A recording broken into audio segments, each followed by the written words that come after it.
2-3 দিন হলো ভাইয়ের বিয়ে হয়েছে, আর কালকে আমার জেঠুর মেয়ের বিয়ে। মানে পর পর বিয়ে লেগেই আছে।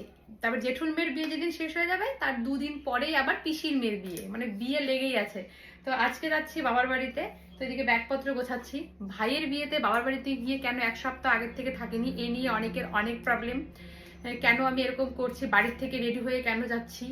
অ্যাকচুয়ালি আমার যেহেতু ছোট্ট ছেলে, আর আমার ছেলে কারো কাছে যেতে চায় না। তোমরা বিশ্বাস করবে না, বাড়িতে আমার আমার বরের কাছে, আমার শাশুড়ি মায়ের কাছে, শ্বশুর মশাইয়ের কাছে কারো কাছে যেতে চায় না, আমাকে ছাড়াও।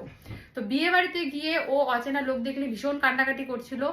আর আমি এই জিনিসটা আগেও ফেস করেছি, তাই জন্য আমি বিয়ে বাড়িতে আগে গিয়ে থাকিনি। আর ও কারো কাছে যেতে চায় না, লোকজন দেখলে ভীষণ ভয় পায়। এমনি পার্কে নিয়ে যাও, বাইরে ঘুরতে নিয়ে যাও, ওটাতেও পছন্দ করে, কিন্তু কারো বাড়িতে নিয়ে গেলেও ভীষণ কান্নাকাটি করে।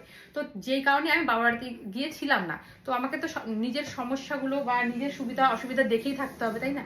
তো ওই হিসাবে আমি এই জন্যই ছিলাম না।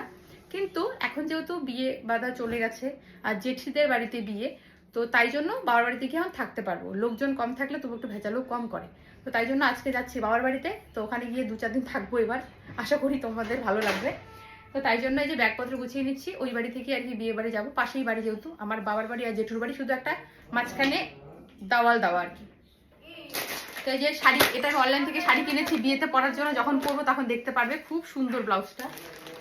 আর এদিকে যে বিয়ের শাড়িটা নিয়ে যাচ্ছি, দেখা যাক কোনটা কোন দিন পরি, সিলেক্ট করা হয়নি। তো এই যে ব্যাগপত্র এখন গুছাবো, তো চলো গুছিয়ে নিই।